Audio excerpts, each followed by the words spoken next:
दोस्तों, पिछली वीडियो में हमने अलवार और नैना संतों द्वारा जो ग्रंथ लिखे थे उनके बारे में जाना। अब हम जानेंगे मीराबाई के बारे में।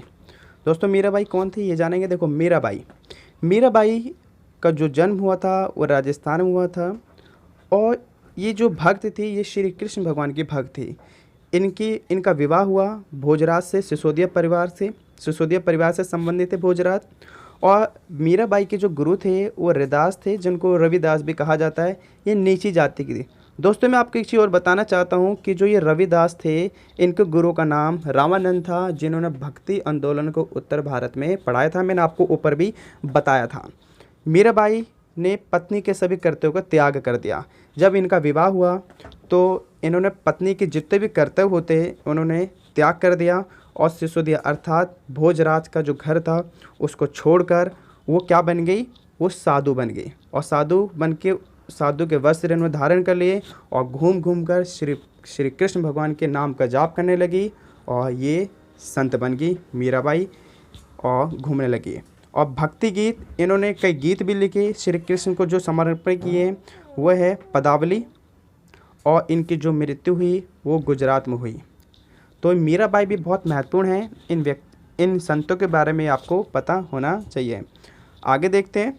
आगे है निर्गुण भक्ति। मैंने बताया था कि एक सगुण भक्ति थी जो मूर्ति के रूप में ईश्वर की पूजा करते थे। निर्गुण वो लोग थे जो निराकार था और निराकार के रूप में ईश्वर की पूजा किया करते थे। तो एक थे कबीरदास जी और एक गुरु नानक जी। कबीरदास जी के बारे में जानते हैं। इनका जन्म 1398 मतलब 1398 में वाराणसी, यूपी के वाराणसी में हुआ। और इनकी मृत्यु 1518 में 1518 में हुई संत कबीर स्थान पे, जो कि यूपी में पड़ता है। आप देख सकते हो दोस्तों, ये लगभग 120 साल जिए, लगभग 120 साल। इनके गुरु का नाम रामानंद था, जिन्होंने भक्ति आंदोलन को उत्तर भारत में फैलाया था। तो और इन्होंने ही कबीरदास जी को भक्ति का मार्ग दिखाया था। इनके शिष्य जो थे कबीरदास के, वो दादू दयाल थे।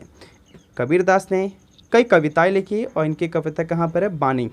इनकी कविता बानी में। इनकी पुस्तक का नाम है बीजक, जो हिंदी में लिखी गई है। मतलब इन्होंने हिंदी को बढ़ावा दिया, अतः इन्हें बीजक, और ये बीजक, इनकी पुस्तक का नाम बीजक है। इनकी शिक्षाएं क्या थी कबीरदास जी की। कबीरदास की शिक्षा थी एक ही ईश्वर है और ईश्वर निराकार है, मतलब ईश्वर हर जगह है। इन्होंने जात पात का विरोध किया, हिंदू और इस्लाम धर्म में एकता पर बल दिया और जीव जंतु से इन्होंने प्रेम करने का आह्वान किया, मतलब ऐलान किया। मानवता से प्रेम करने के लिए इन्होंने लोगों पर जोर दिया और लोगों को प्रेरित किया। तो ये इनकी शिक्षाएं थी। अब आगे देखते हैं। गुरु नानक देव जी, जो ये भी निर्गुण भक्ति के संत थे। जो गुरु नानक जी थे, इनका जन्म पाकिस्तान के तलवंडी स्थान पर हुआ, जो कि 1469 में हुआ, मतलब 1469 में हुआ। और मृत्यु करतारपुर में, जो पाकिस्तान में पड़ता है, वहीं पर हुई, जो 1539 में हुई, 1539 में हुई।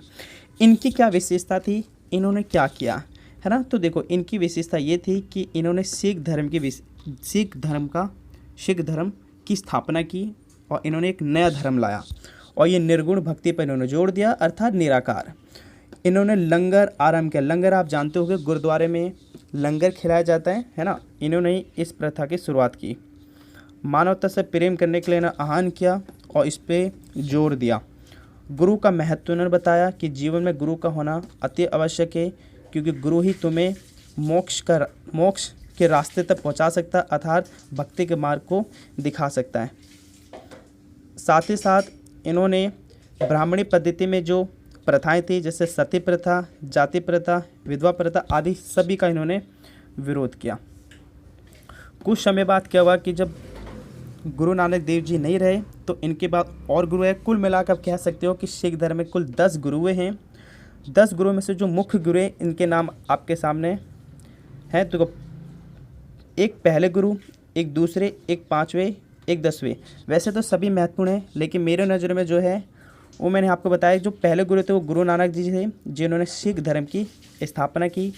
दूसरे थे गुरु अंगद, जिन्होंने गुरुमुखी लिपि की शुरुआत की, गुरुमुखी। और जो पांचवें थे वो थे गुरु अर्जुन दास। और गुरु अर्जुन दास ने गुरु ग्रंथ साहिब की गणना की, मतलब उनका संकलन किया। जबकि जो 10वें गुरु थे वो गुरु गोविंद थे, जो खालसा सेना का इन्होंने गठन किया, क्योंकि जो मुग़ल सम्राट थे वो क्या होते थे, इन पर आक्रमण किया करते थे। ठीक, तो इनका बचाव करने के लिए इन्होंने, गुरु गोविंद साहब ने एक सेना का गठन किया जिसे खालसा सेना कहा जाता था। खालसा सेना में जो लोग शामिल थे वो पांच चीज़ों को धारण करते थे। एक, बिना कटे हुए केश, कृपाण, कक्ष, कंगा और हाथ में कड़ा। तो खालसा सेना ये थी। आगे देखते हैं चोल सम्राट द्वारा जो नयनार अलवार संतों का संरक्षण। मैं आपको बताना चाहता हूँ कि जो नयनार जो अलवार संत थे ये शिव और विष्णु भगवान के भक्त थे। इनको बढ़ावा देने के लिए दक्षिण भारत में एक सम्राट था चोल सम्राट, इन्होंने इनका बहुत संरक्षण किया और इन संतों को और इन संतों के विचारों को आगे फैलाने के लिए इन्होंने बहुत ही सहायता की। आप देखेंगे कि चोल सम्राट ने कौन कौन से सहायता की, मतलब कौन कौन सी मददें की, तो ये देखेंगे। तो देखो, चोल सम्राट द्वारा दान दक्षिणा दी गई इन संतों को। नयना अलवार संत को कई प्रकार की सहायता प्रदान की गई। कई स्थानों पर इन्होंने मंदिरों का निर्माण करवाया गया। ऐसा माना जाता है कि दक्षिण भारत में सैकड़ों मंदिर का निर्माण इन चोल सम्राटों ने ही करवाया था। उदाहरण के लिए चिदंबरम का मंदिर, तंजावुर का मंदिर, गंगैकोंडाचोपुरम का मंदिर जो शिव भगवान को समर्पित है। यहाँ तक कि एक नटराज मूर्ति है जो पूरी रूप से शिव भगवान को समर्पित है, जिसमें शिव भगवान तांडव करते हुए दिखाए गए हैं। यहाँ तक कि मंदिर में जो तमिल भजन की जो शुरुआत करवाई वो चोल सम्राटों ने ही करवाई, और ये हमें तवरन नामक ग्रंथ में इसका उल्लेख मिलता है। आगे देखते हैं, कुछ महत्वपूर्ण तत्व हैं जो आपको पता होने चाहिए। देखो, एक है उल्मा। उल्मा कौन लोग होते हैं? उल्मा वो लोग होते हैं जो इस्लाम धर्म के ज्ञाता होते हैं। जिम्मा लोग कौन होते हैं? गैर मुस्लिम लोग, जैसे हिंदू, ईसाई, यहूदी और अन्य। और यही वजह थी कि जितने भी जो भारत में सल्तनत आई, चाहे वो खिलजी सल्तनत हो, गोरी सल्तनत हो, मुग़ल हो, सैयद हो या लोदी हो, इन्होंने इन गैर मुसलमानों पर, मतलब गैर मुस्लिम लोगों पर जजिया कर लगाया। अगर आपसे पूछ लिया जाएगा कि जो गैर मुस्लिम लोगों पर जो कर लगाया जाता था उसका नाम क्या था, तो आप बता देना जजिया कर था। मातृगृहता क्या है? जहाँ स्त्री विवाह के बाद अपने मायका में ही अपनी संतान के साथ रहती है, उनके पति उनके साथ रह सकते हैं, ये थी मातृगृहता। ठीक।